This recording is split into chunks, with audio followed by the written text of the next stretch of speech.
장로님께서 찬양 들으신 바와 같이 오늘은 예수님께서 십자가에 달리시고 영혼이 떠나신 바로 그 날입니다. 교회 역사 속에서는 바로 이런 날을 가리켜서 때로는 성금요일이라 이렇게 명명한 적도 있습니다. 물론 우리 교회는 종교개혁의 전통을 따라 그렇게 지키거나 명명하고 있지는 않지만, 그럼에도 불구하고 고난 주간을 맞이하면서 항상 금요일이 되면 언제나 예수님께서 십자가에 달려 돌아가셨던 그 기록을 가지고 있었던 복음서를 읽으면서 그 죽음의 의미를 다시 한번 되새기고 있었습니다. 예수님의 죽음은 오늘 본문 앞뒤 전후를 보면 두 차원에서 구성되어 가고 있습니다.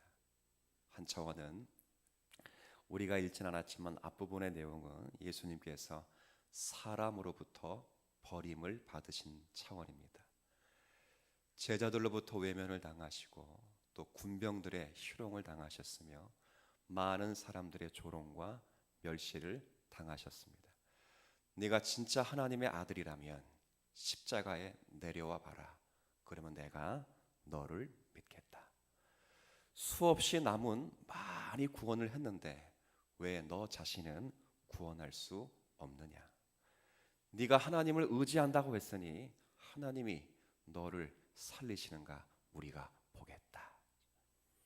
우리가 방금 전에 읽었던 본문에도 엘리 엘리 라마 사박다니 하실 때, 그때 엘리라는 말이 나의 하나님, 나의 하나님이란 말은 뜻인데, 사람들이 예수님이 작게 읊조리니까 잘못 알아듣고 엘리야를 부르는가 보다, 엘리 비슷하잖아요, 엘리야를 부르는가 보다, 내두라 엘리야가 와서 살려주나 보자, 조롱과 멸시를 하였습니다. 그러나 그것보다 더 큰 버림받으심은 사람으로부터 버림받은 것이 아니라 하나님으로부터 버림을 받으셨다. 이게 가장 큰 주님의 버림받으심의 내용입니다. 우리가 읽었던 46절 한번 제가 읽어드리죠. 제9시쯤에 예수께서 크게 소리질러 이르시되 엘리 엘리 라마 사박다니 하시니 이는 곧 나의 하나님 어찌하여 나를 버리셨나이까 하는 뜻이라. 그러니까 사람들에게 버림받을 뿐만 아니라 지금 예수님은 하나님께로부터 버림을 받으십니다.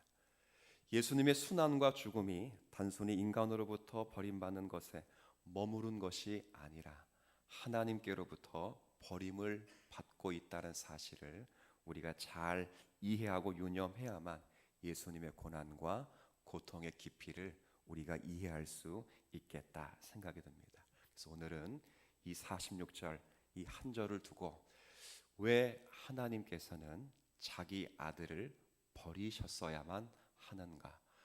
왜 하나님은 예수님의 그런 절규와 예수님의 부르짖음에 침묵하시면서 그 아들을 죽음에 넘겨주셔야만 했는가?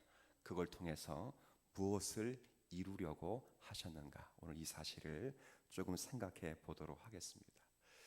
예수님이 이런 절규를, 하나님께 버림받았다는 절규를 하셨다고 하실지라도 예수님의 받으신 고통이 그렇게 작은 고통은 아니었습니다. 분명 육신의 고통과 멸시와 조롱의 고통은 큰 고통이었습니다. 제가 첫날에도 소개해드렸듯이 이 십자가는 형벌입니다. 아무나 십자가에 달리지 않습니다.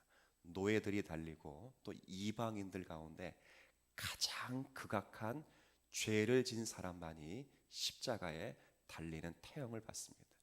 그 십자가상에서 살이 찢기고 모든 뼈가 꺾이고 그리고 몸에 있는 모든 피가 조금씩 흘러 새어나옵니다. 그래서 그 십자가에 달리는 많은 사람들 가운데 가장 힘든 것 가운데 하나가 갈증입니다. 갈증. 물을 마시지 못한 갈증이 아니라 피가 한 방울씩 계속 떨어지다 보니까 가장 큰 고통이 정말 피를 말리고 살을 말리는 갈증과 같은 고통이라고 해요. 그래서 예수님이 그 외마디 가운데 한마디 하신 말씀 가운데 그런 말씀이 있죠. 내가 목마르다 할 정도였습니다. 그 정도의 큰 고통을 겪으신 주님이십니다. 육신의 고통이 결코 작지 않습니다. 그러면 사람들의 고통은 작은 것이냐? 그렇지 않습니다. 사람들의 그 겪는 조롱과 멸시, 천대도 결코 작지 않습니다. 주님 이렇게 말씀하시죠. 자신을 조롱하고 멸시하는 그들을 향하여 하나님께 뭐라 기도하냐면, 아버지여, 저들의 죄를 용서하여 주옵소서. 저들이 하는 일을 저들이 알지 못합니다. 이런 이 기도를 하는 이 절망과 이 고통의 기도를 하나님 앞에 긍휼로 드릴 수 있다는 건, 이건 쉬운 일이 결코 아니고 기쁘고 즐겁지는 결코 않았을 것입니다.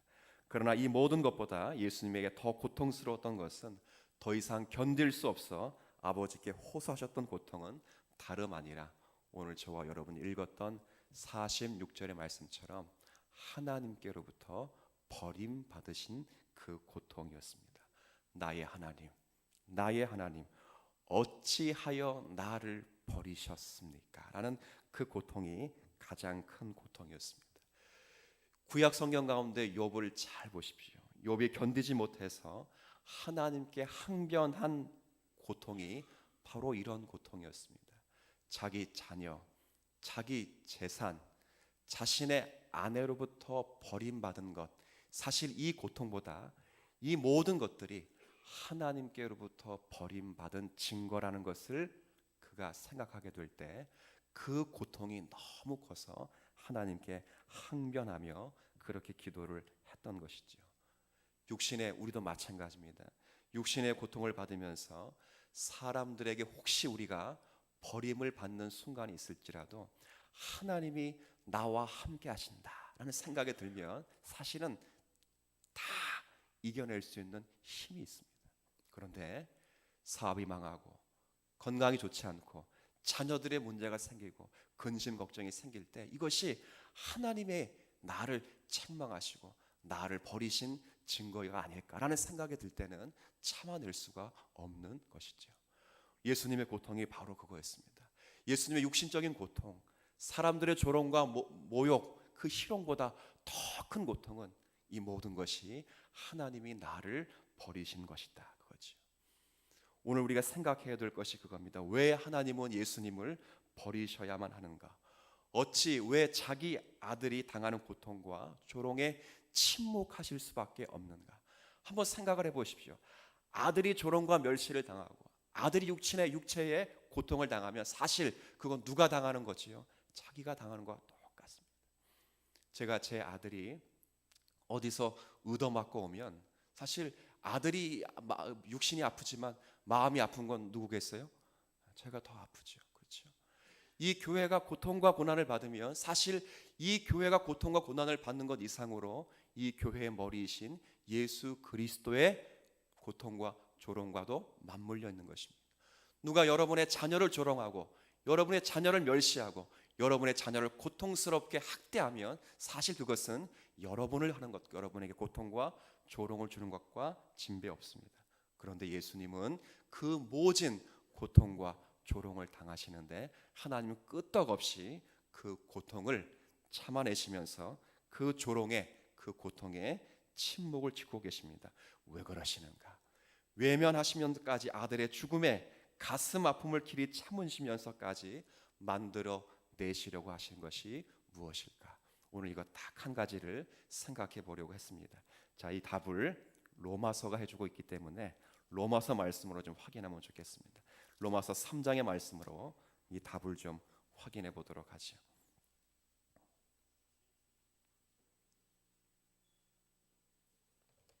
자, 로마서 3장입니다. 로마서 3장 23절, 24절 제가 조금씩 계속 읽어 나갈게요. 로마서 3장 신약성경 242쪽 정도가 됩니다. 로마서 3장 23절 제가 읽을게요. 모든 사람이 죄를 범하였음에 하나님의 영광에 이르지 못하더니. 자, 이 땅 가운데 있는 모든 사람들이 하나님의 영광에 이룰 수 있는 사람이 없습니다. 무엇 때문에 그럴 수 없다고요? 죄 때문에. 죄 때문에 어느 누구도. 근데 잘 생각해 보십시오. 저와 여러분은 하나님의 영광에 지금 이르렀습니다. 천국이 우리 것이고요, 아버지가 우리의 하나님이시고, 하나님 우리의 아버지이시고, 예수가 우리의 주인이시며 구주이십니다. 어떻게 그런 일이 가능해졌는가? 24절, 그리스도 예수 안에 있는 속량 구속으로 말미암아 하나님의 은혜로 값없이 의롭다 하심을 얻은 자가 되었느니라. 누가? 저와 여러분이. 우리의 실력, 우리의 수고로는 하나님의 영광에 이를 자가 아무도 없다. 그런데 예수 그리스도가 피를 흘리셔서 그 예수 그리스도의 피 흘리신 구속과 속량으로 말미암아 우리 모두가 공짜로 값없이 하나님 앞에 의롭다 하심을 받았다. 그 이야기를 하는 거예요. 그래서 의롭다 하심 받은 그 값없이 받은 그 믿음의 내용이 뭔가? 25절 보세요. 이 예수를 하나님이 그의 피로써 믿음으로 말미암는 화목 제물로 세우셨으니, 이 부분 한번 같이 읽어주세요. 이는 하나님께서 길이 참으시는 중에 전에 지은 죄를 간과하심으로 자기의 의로우심을 나타내려 하심이니. 자, 이 말씀 무슨 말입니까? 모든 죄인들의 죄를 꾹꾹꾹꾹꾹꾹 참으셨다가 딱 한 대상에게 모든 죄를 다 퍼부어 두셨는데, 그 퍼부어 두신 대상이 누구시라는 거예요? 자기 아들, 그렇지, 하나님이신 예수 그리스도셨다. 그럼 왜 그렇게 하셨는가? 왜? 답이 있습니다. 26절 이 말씀도 한번 같이 읽지요. 시작. 곧 이때에 자기의 의로우심을 나타내사 자기도 의로우시며 또한 예수 믿는 자를 의롭다 하려 하심이라. 뭡니까? 하나님의 의로우심을 나타내기 위하심이라. 그거예요. 왜 하나님께서 자기 아들이 고통받으시면서 죽어가는 그 죽음을 꿋꿋이 참아내시는가? 그 아들에게 하는 멸시와 조롱은 아버지께 하는 멸시와 조롱과 진배가 없는데 왜 참으시는가? 바로 그 십자가에서 하나님의 의를 만들어내시기 위함이시다. 그거예요. 어느 누구도 만들 수 없는 하나님의 의, 스스로 죄인들이 만들어낼 수 없는 그 의를 만들어내시기 위하여 하나님이 십자가에서 자기 아들의 죽음을 꿋꿋이 참아내시고 그 슬픔을 참아내시는 가운데 자기 아들의 죽음을 보고 계시고 그 죽음을 통하여 하나님의 의를 나타내시기 위함이다. 그렇게 성경이 기록되고 있어요. 여기서 기록된 하나님의 의라고 하는 정의는요, 선을 하면 바로 상 주고 악을 하면 바로 심판하는 기계적인 그런 관념이 아닙니다. 죄인을 사랑하시기 때문에 넉넉하고 노하기를 더디하시고 은혜롭고 자비로우신 하나님의 정말 정의로운 의로우심입니다. 우리가 이 은혜와 사랑을 얻도록 하시기 위해서 이 정의와 의가 우리의 신앙의 근거와 기준이 되게 하시기 위하여 하나님이 자기 아들의 죽음을 참아내시는 것이다. 성경이 그렇게 이야기를 하죠. 보십시오. 아까 조금 전에 읽었던 25절에 길이 끝까지 참으셨습니다. 그 죄를 눈감아 주셨다 이런 차원이 아니라 끝까지 참아내셨다. 누구에게 다 쏟아 부으셨다고요? 아들 예수 그리스도에게 쏟아 부으셨다. 우리에게 다 쏟아 부으실 수도 있었지만 그것을 참으셨다가 자기 아들에게 다 쏟아 부으셔서 우리로 하여금 예수 그리스도로 말미암아 하나님은 정말 의로우신 하나님이시다, 그것을 깨닫고 알도록 하시기 위해서 그렇게 하셨다. 그래서 하나님은 영광과 찬송과 경배를 받으시기에 합당하신 분이심을 자기 백성이 깨닫도록 하시는 것이다. 그 이야기를 하고 있어요. 그래서 마지막 여기 27절에 27절 다시 한번 이 표현도 우리 읽도록 하죠. 시작. 그런즉 자랑할 때가 어디냐? 있을 수가 없느니라. 무슨 법으로냐? 행위로다 아니라 오직 믿음의 법으로냐. 무슨 말입니까? 은혜를 만들어 내기 위하여 내가 내 아들의 죽음을 참아냈다, 그 말입니다. 이 아들의 죽음을 참아낸 이유는 당신의 의로움을 선포하셔서 이 의로움의 내용이 은혜의 내용이어야 되기 때문에 하나님께서 자기 아들의 죽음을 참아내신 것이다. 그것이 성경이 우리에게 말씀하시는 중요한 내용입니다. 제가 이번 고난주간을 보내면서 그런 말씀을 드렸죠. 십자가는 정말 큰 역설이다, 그렇게 말씀을 드렸습니다. 왜 큰 역설이냐면 보십시오. 죄악을 용서하지 않는 하나님, 이게 십자가에서 나타나는 하나님입니다.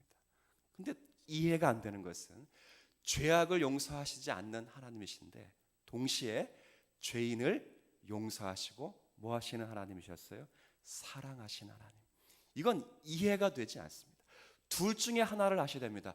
죄를 용서하시지 않으시려면 죄인을 용서하지 않으면 되고, 반대로 죄인을 용서하시고 사랑하시려면 죄를 뭐 하면 돼요?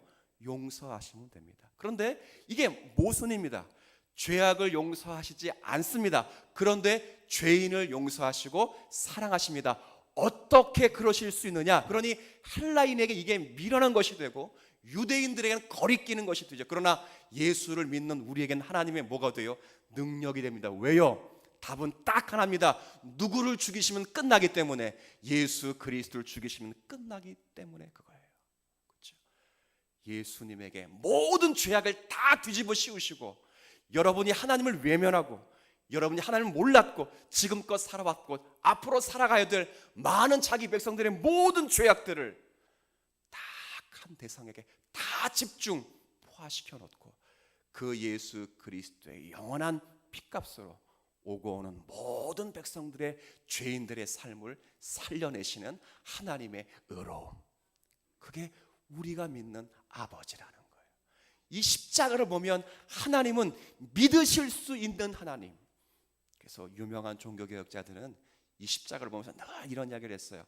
죄악을 용서하지 않는 하나님, 그럼에도 불구하고 죄인을 용서하시고 사랑하신 하나님, 그래서 십자가는 하나님의 어떠하심이 가장 잘 나타나 있는 계시의 기관이다. 항상 그랬다고요. 십자가를 볼 때 하나님이 누구신가를 나타내시는 기관이라 그렇게 이야기를 하죠. 우린 그런 십자가를 통해서 하나님은 정말 믿으실 만한 분이시라구나, 그걸 보는 거예요. 단지 십자가를 보면서 예수님이 저렇게 고통을 당하셨는가, 나의 죄를 위하여 그렇게 고통을 당하셨는가, 그 정도의 수준에 머무를 것이 아니라 그 고통을 참아내시면서까지라도 하나님이 얼마나 자기 백성을 위해서 큰 일을 이루어 가시는가, 그 하나님을 정말 믿으실 수 있는 하나님이시라고 하나님이 십자가에서 말씀하시는 그 하나님의 은혜가 얼마나 큰가를 우리가 담아내지 못하면 우리의 신앙에는 십자가로 있는 그 의미가 참으로 다가오지 않을 것이다, 저는 그렇게 생각을 합니다. 제가 지난번에도 말씀드렸지만 여러분을 사랑하시는 가장 큰 증거가 무엇인가 그럴 때 다른 게 없습니다. 하나님이 여러분을 위하여 예수 그리스도를 주셨고 그 예수 그리스도를 주셔서 십자가에 달려 우리의 모든 죄악을 위하여 예수 그리스도를 죽이시고 다시 살리셨다. 누가요? 하나님이. 그분이 우리의 아버지라는 것, 그것이 우리가 믿는 신앙의 가장 큰 증거가 되는 것입니다. 무엇이 가장 큰 증거가 되겠습니까? 사도 바울이 말하죠. 아들을 주신 이가 뭘 더 아끼시겠는가? 이게 무슨 말이에요? 하나님이 주신 최고의 증거가 뭐라는 거예요? 아들이에요, 아들. 제가 어제도 말씀드렸지 않아요? 이 우리가 구속을 받았다고 하는 이 구속이라고 하는 표현은 노예를 사온다는 표현이에요. 노예는 그 당시에 재산 목록에 개와 돼지와 소와 강아지 같은 그런 재산 목록이에요. 그 재산 목록을 사오기 위하여 하나님은 자기 아들을 죽이셨어요. 제가 그런 얘기를 예를 들잖아요. 제가 고양이를 사기 위해서 제 아들 시찬이를 죽인다면, 판다면 제가 이상하고 정신병자가 되겠죠. 그러나 그런 이상한 짓을 저와 여러분을 위하여 누가 하셨다고요? 하나님이 하셨다 그 말이에요.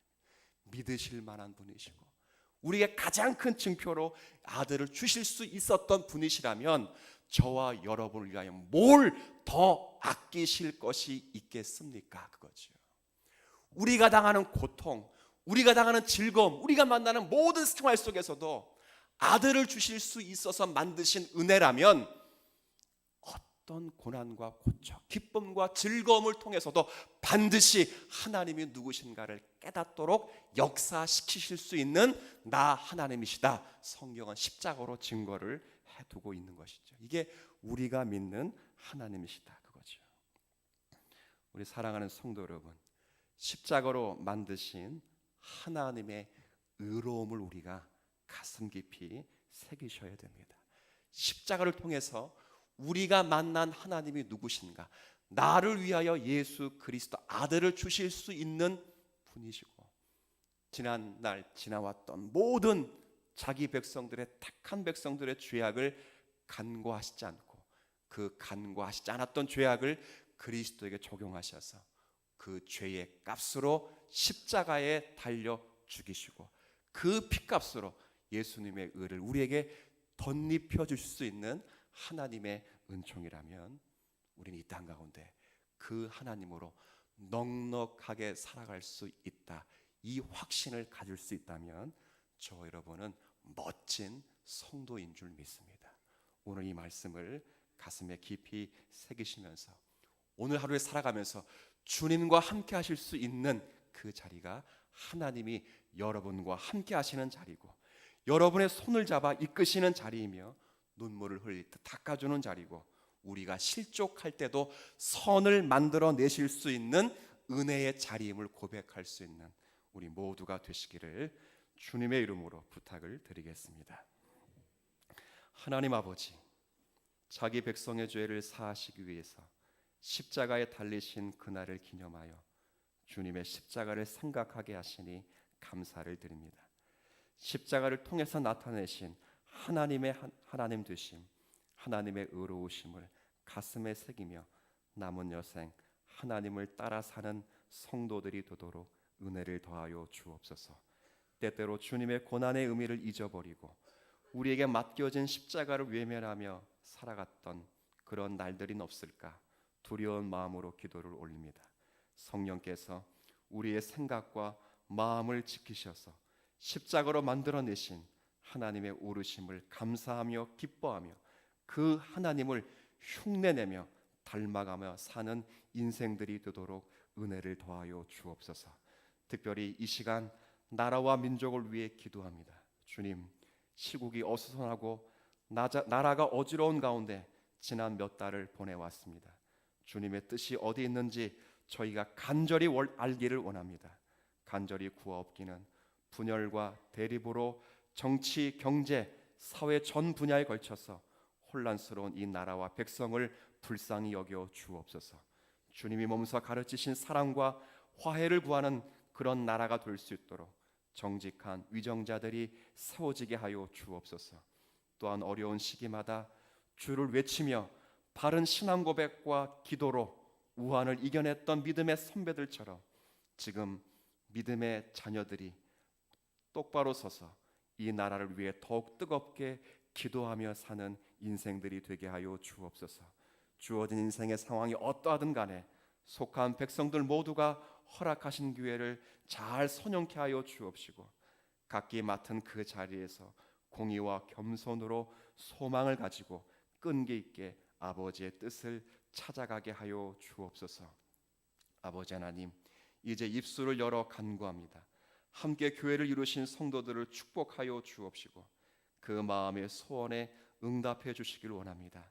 세상에 상하고 찢긴 마음으로 아버지께 나왔다면 저들에게 쉼을 주시고 위로해 주옵시고 아픈 몸을 가지고 나왔다면 저들을 치료해 주셔서 오늘도 주님의 은혜로만 우리 모두가 서게 하여 주옵소서.